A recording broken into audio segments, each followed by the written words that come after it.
नमस्ते, म राजकुमार सिग्देल, विज्ञान शिक्षक। आज पनि लेट्स लर्न टुगेदरको नयाँ एपिसोडमा च्याप्टर 2 क्लास 10 को च्याप्टर 2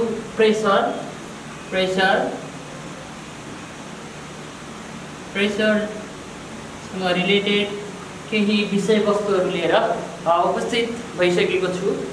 प्रेसर, अब हामीले एउटा फर्स्ट च्याप्टर यानी कि फोर्ससँग रिलेटेड एपिसोडहरू हामीले पुरा गरिसकेका छौँ। र अब हामी सेकेन्ड च्याप्टर द्याट इज प्रेसरमा हामी सुरुवात गर्दैछौँ। प्रेसर है, प्रेसर भनेको के हो त? What is the pressure? हामीले पहिले बुझ्नुपर्ने कुरा यसको डेफिनेसन है, यसको एसआई युनिट के हो, सिम्पल कुराहरूको बारेमा डिस्कसन गरौँ। हामीले यो 8 क्लासमा पनि पढिसकेको कुरा हो। What is pressure? It means simply it is defined as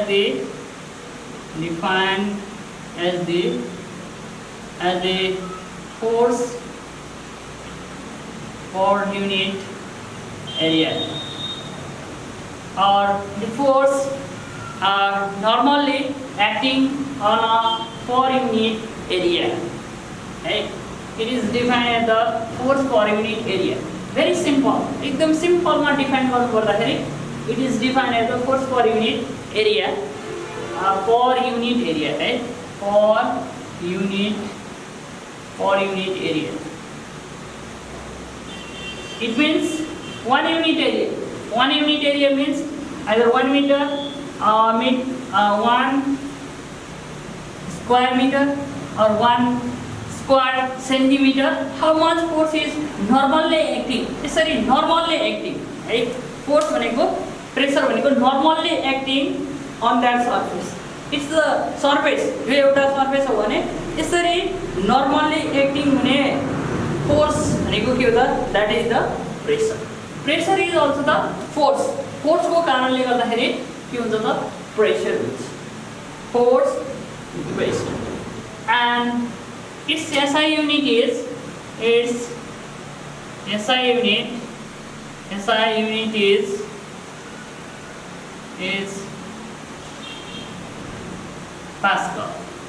Pascal, or in short form it is written as PA, Pascal.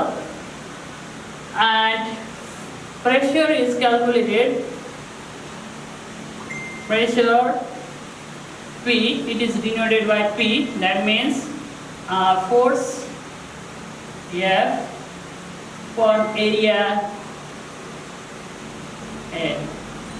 In short word, P equals F by A.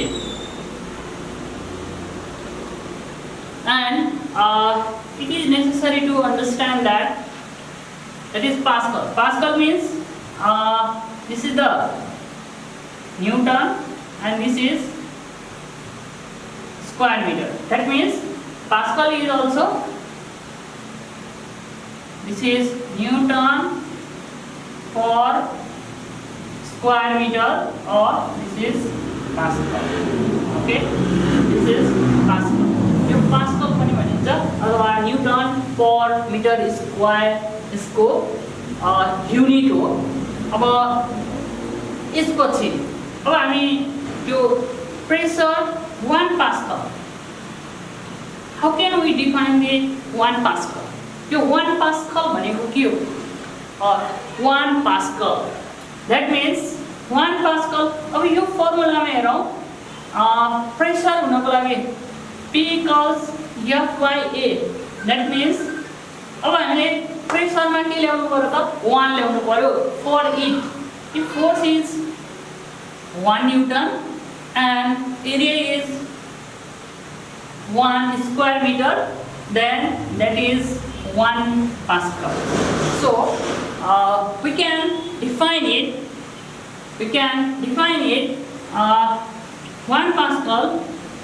1 Pascal pressure is defined as the 1 Newton force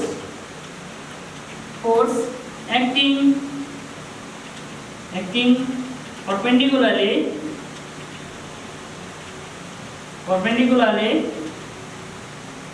on the 1 square meter area or unit area. 1 Pascal pressure is defined as the 1 Newton force acting perpendicularly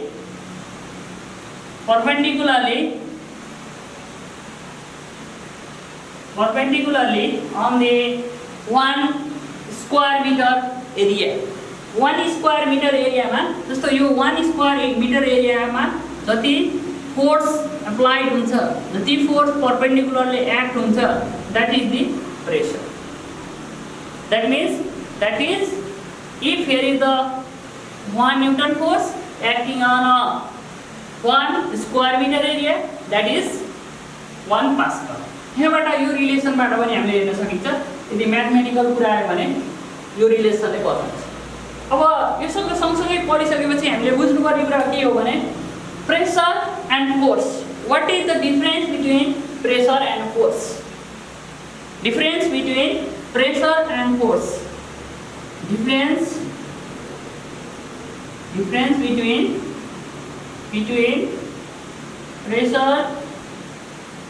pressure and force. अब pressure र force मा के difference छ त? What are the differences between pressure and force? Pressure र force मा difference हामीले छुट्याउनु पर्यो। त्यसका लागि हामीले दुईटा कलम बनाउन सकिन्छ, प्रेसर एन्ड फोर्स। फोर्स र प्रेसर को दुईटा कलम बनाइसकेपछि जहिले पनि हामीले डिफरेन्स लेख्दाखेरि कलम बनाएर लेख्नुपर्ने हुन्छ है। कलम बनाएर लेख्नुपर्ने हुन्छ कि यो लेखिसकेपछि अब हामीले डिफिनेसन, यो डेफिनेसन रिलेटेड डिफरेन्स मात्रै यहाँ लेख्नुपर्छ। Pressure that is it is the force per unit area, and that means that is the force. It is an external agency which change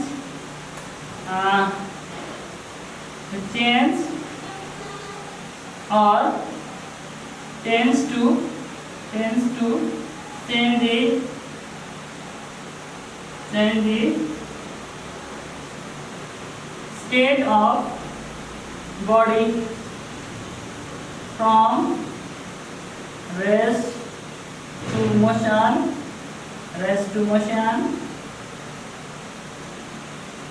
and vice versa. Okay, this is the difference in the definition, and you can write the another difference. र जहिले पनि difference लेख्दाखेरि अब यसको जुन लेभलसँग difference पुगेको छ त्यही लेभलसँग यता पनि नलेख्ने है। यताको 1 नम्बर 1 छ, यो नम्बर 1 छ, यो 2 लाइनमा सकेको छ, यो 3-4 लाइन भएको छ। अब यसलाई पनि जति यहाँसम्म पुगेको छ त्यहीबाट स्ट्रेटली हामीले लेख्ने गर्नुपर्छ है। And force per unit area. Next, write its SI unit. Its SI unit is Pascal, and its SI unit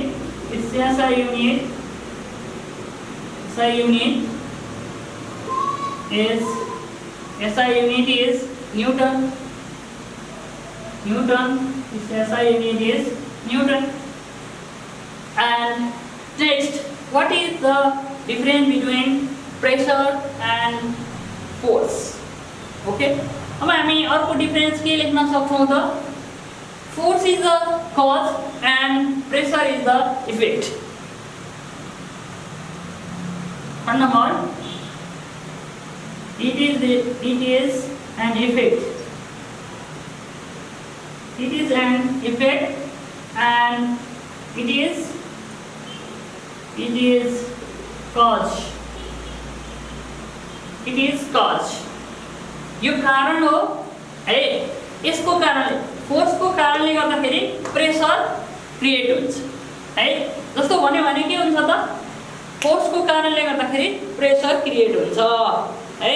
यहाँ थिच्यो भने के हुन्छ त, when we apply the force लगायो भने प्रेसर हुन्छ। As the result we feel hurt, हामी दुखेको जस्तो के गर्छौँ त अनुभव गर्न सक्छौँ। यो के हो त, इज द इफेक्ट। के भयो, फोर्स लगायो, द्याट इज द कज, कारण भयो, लगायो अनि यो फोर्स लगाएपछि के हो, it give the pressure, as the result it hurt. That means that is the pressure is the effect and force is the cause. प्रेसरको कज के हो त, pressure is cause due to the और as the effect of that फोर्सको इफेक्टको रूपमा pressure हुन्छ भन्ने कुरा। अब यसरी हामीले डिफरेन्स पनि लेख्न सकिन्छ। प्रेसर र फोर्समा के डिफरेन्स छ भन्दा सिम्पली यी कुराहरूलाई हामीले इन्क्लुड गर्नुपर्छ। यो इफेक्ट र कज र इफेक्टको बारेमा हामीले जहिले पनि बुझिराख्नुपर्ने हुन्छ।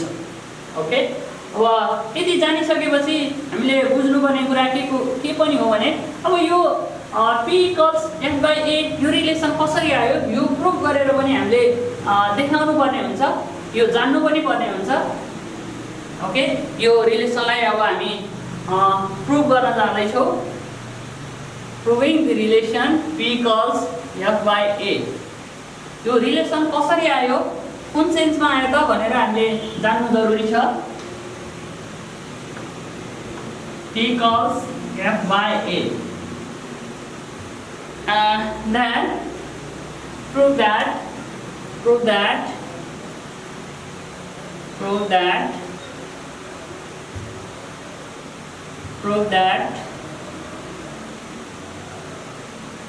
equals F by A। That means prove that P equals F by A। यो रिलेसनलाई हामीले प्रुभ गर्नुपर्ने हुन्छ। Okay, consider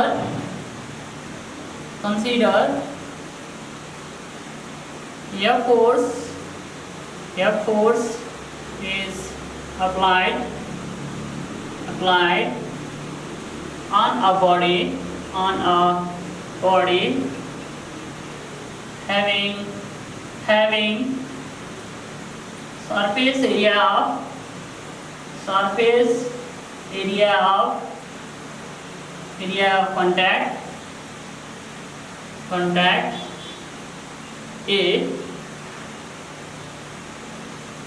which exert pressure P, then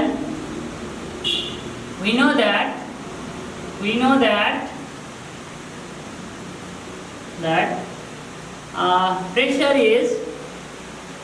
pressure is directly proportional to the force applied. That is, P is directly proportional to the force applied. अब हामी के बुझिन्छ भने simply हामी देख्छौँ जति हामी धेरै फोर्स लगाउँदै जान्छौँ त्यति नै यसले के गर्छ त धेरै प्रेसर क्रिएसन गर्छ।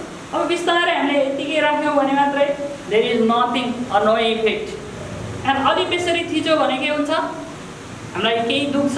यसरी नै जति फोर्स लगायो त्यति नै के हुन्छ त प्रेसर क्रिएसन हुँदै जान्छ। The amount of that pressure is increases with increase in the amount of force.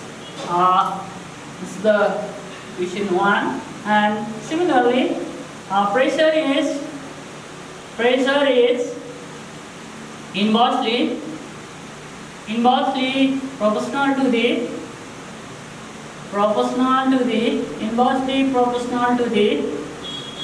inversely proportional to the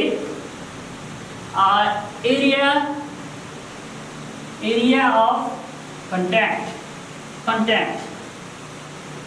Area of contact means कति एरिया त्यसमा टच भएको छ त.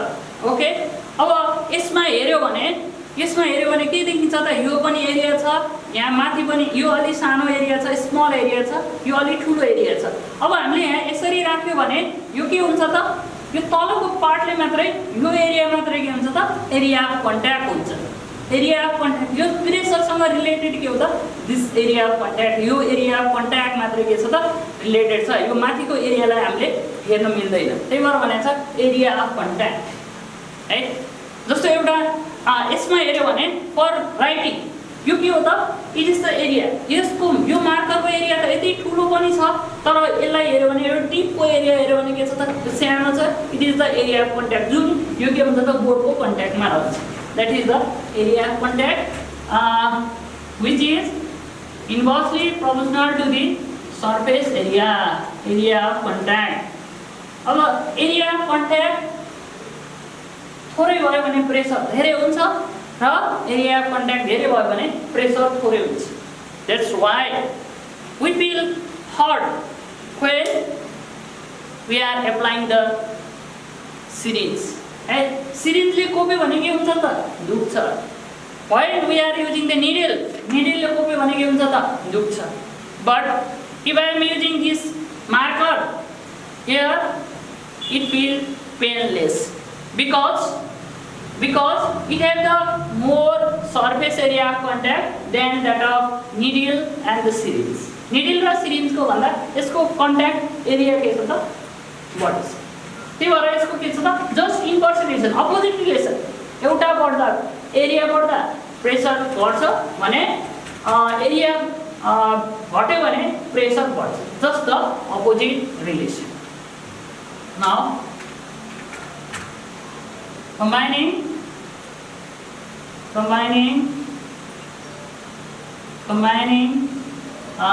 equation 1 and 2, we get what we get. Now combine these two, P and P, and in denominator that is and here A, combining it. Okay, now it is necessary to convert. This is the proportionality, sign of proportionality, or this is a sign of proportionality.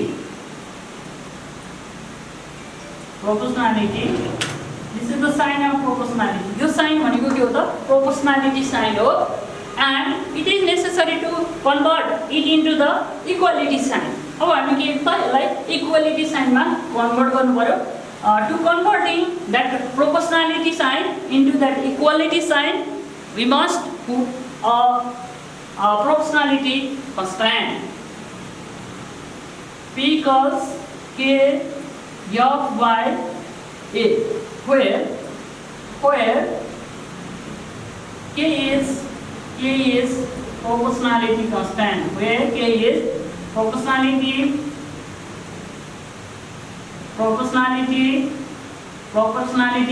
constant. This is the proportionality constant. यो के हो त, proportionality constant हो. अब हाम्रो रिलेसनले त के भनेछ, prove that P equals F by A. तर हाम्रो रिलेसनमा यहाँ के आयो त, यहाँ त हाम्रो रिलेसनमा त के आयो, P equals KF by A. Now what happened? How can we prove it?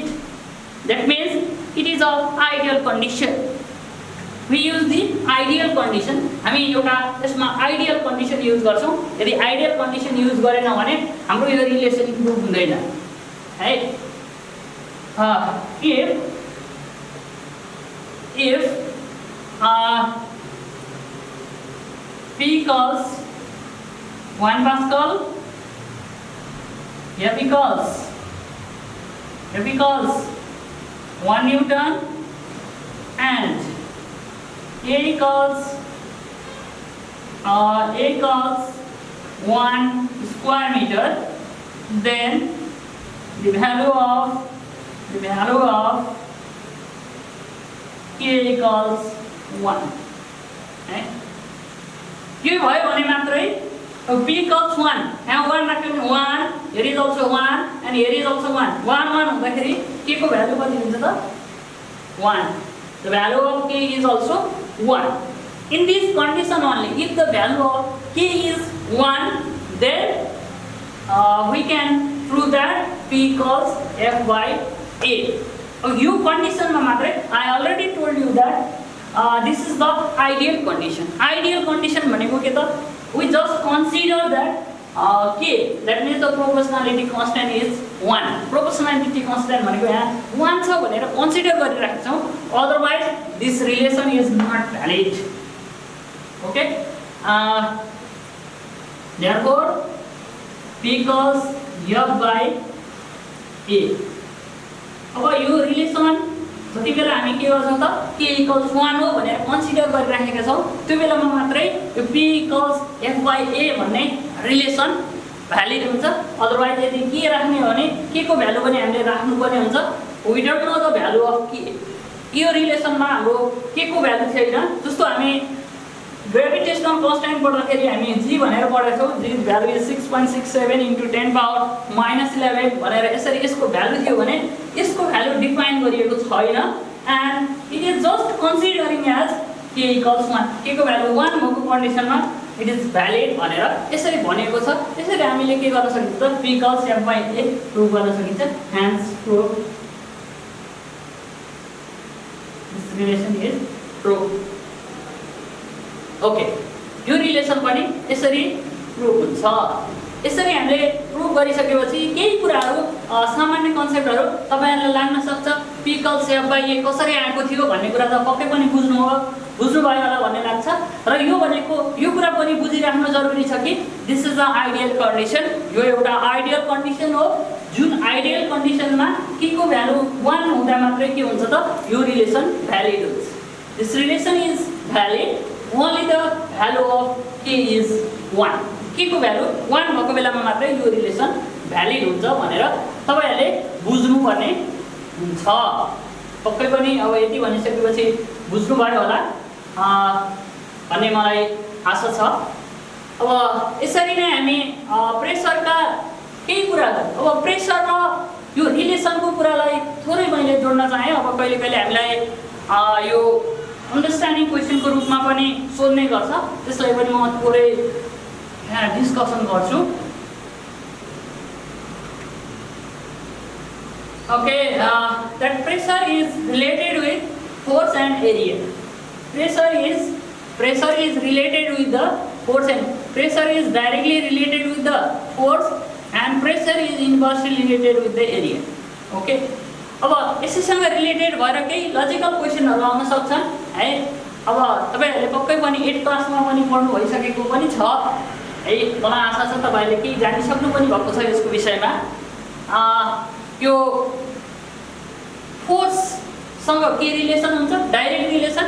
Increase in the amount of force, increase in the pressure and decrease and vice versa. भनेको फोर्स डिक्रिज भयो भने प्रेसर पनि decrease हुन्छ, force increase भयो भने pressure पनि increase हुन्छ. अब यसरी बुझ्नु पर्यो भने यो एरियाको केसमा के भयो त एरिया अफ कन्ट्याक्ट थोरै भयो, प्रेसर बढी हुन्छ अनि एन्ड भाइस वर्सा. अब जस्ट त्यसको reverse. Okay, or converse. And now है, अब हामीले सुन्ने पनि गरेका छौं the foundation of the buildings are made wider. घर बनाउँदाखेरि घरको हामी जब भन्छौं नि फाउन्डेसन, त्यो भनेको के हुन्छ त वाइडर बनाइएको हुन्छ, फराकिलो बनाइएको हुन्छ. What is its logical reason? अब यसको लजिकल रिजन के हो हामीले जान्नुपर्ने हुन्छ. अब द साइन्टिफिक रिजन के हो त? That is related with the pressure है. यो फाउन्डेसन के भयो त? फाउन्डेसन वाइडर भयो. That means it have the more area. यसको एरिया भनेको धेरै भयो. यसको एरिया धेरै भइसकेपछि के हुन्छ? It give the lace pressure. अब यो ल्यान्डमा दिने यसको प्रेसर भनेको के हुन्छ त? मोर एरिया भयो भने decrease in pressure decrease in pressure. अब यो प्रेसर डिक्रिज भइसकेपछि के हुन्छ त, it can easily stand or that house is firmly stand on the surface. यदि यसको एरिया भनेको के हो त, लेस भयो भने it exert the more pressure on that land and it is the chance of collapse of that house. त्यो घर भत्किन सक्छ, ढल्न सक्ने सम्भावना हुन्छ। यसरी हामीले हेर्नु पर्यो। जस्तो हामी के भन्छौँ, बेसरी अलिक बढी कोप्यो भने है, त्यसरी when we using the needle, एउटा सियो युज गरिरहेको छौँ हामीले, निडल दिनको सियो है, सियो छ। यो सियोले के हुन्छ त, हामीलाई बिस्तारै यहाँ सर्फेसमा मात्र राख्यो भने के हुन्छ, we doesn't feel more pain, but if we apply the more force and it feel more pain। अब जति धेरै हामी फोर्स लगाउँदै जान्छौँ, हाम्रो when it is penetrate inside our skin, हाम्रो छालाभन्दा भित्रतिर जान खोज्दै गर्दाखेरि के हुन्छ त, यो we feel more pain। it is due to the pressure। यो प्रेसरको increase in the force, increase in the pressure, and because it has the very small surface area of contact। यसको पनि धेरै के छ त, small surface area of contact छ। त्यही भएको कारणले गर्दाखेरि यसमा पनि प्रेसर बढी हुन्छ। यस्तै थुप्रै इक्जाम्पलहरू तपाईँसँग छन्। We are using the sharp knife than the blunt one. एउटा हामीले के गर्छौँ त, धारिलो चक्कुलाई युज गर्छौँ कटिङ गर्नको लागि, देन द ब्लन्ट वान है, धार नभएको भन्दा धारिलोलाई हामी युज गर्छौँ। अब त्यस्तै the dams are made wider. Dam बनाउँदा पनि तल के हुन्छ त, वाइडर बनाएको हुन्छ, त्यहाँ प्रेसर धेरै हुन्छ भने, and so on and like as we are carrying the bag है, and the handle of that carrier अब हामी ब्रिफ केस भन्छौँ, सुट केस भन्छौँ, त्यसको ह्यान्डल पनि के हुन्छ त, इट इज फ्ल्याटर। यो पनि फ्ल्याटर हुन्छ टु डिक्रिज द प्रेसर। त्यसको पनि एम भनेको के हो त, प्रेसरलाई डिक्रिज गराउने हो। And the back wheel of the tyre of the back wheel of the ट्र्याक्टरको पछाडिपट्टिको टायर के हुन्छ त, यत्रो ठुलो टायर हुन्छ, त्यसको पनि के हो त, एम भनेको to reduce the pressure and it can run smoothly by carrying the large load. यसरी नै थुप्रै खालका यससँग रिलेटेड प्रब्लमहरू पनि छन्, लजिकल क्वेसनहरू। तपाईँले यी दुईटै कुरालाई क्लियरली बुझ्नुभयो भने ती लजिकल क्वेसनहरू पनि सल्भ गर्न सक्नुहुन्छ। सिम्पल खालका लजिकल क्वेसनहरू छन्। अर्को नेक्स्ट क्लासमा हामी यो लिक्विड प्रेसरको बारेमा डिस्कसन गर्नेछौँ। त्यसका केही रिलेसनहरू प्रुभ पनि गर्नेछौँ, जस्तो B=SdG भन्ने रिलेसन पनि प्रुभ गर्नेछौँ। अनि लिक्विड प्रेसरसँग रिलेटेड अरू थुप्रै कुराहरू बारेमा डिस्कसन गर्नेछौँ। र आजको लागि यति नै। हेरिदिनु भयो र यसबाट केही फाइदा लिनुभयो होला भन्ने मैले आशा राखेको छु।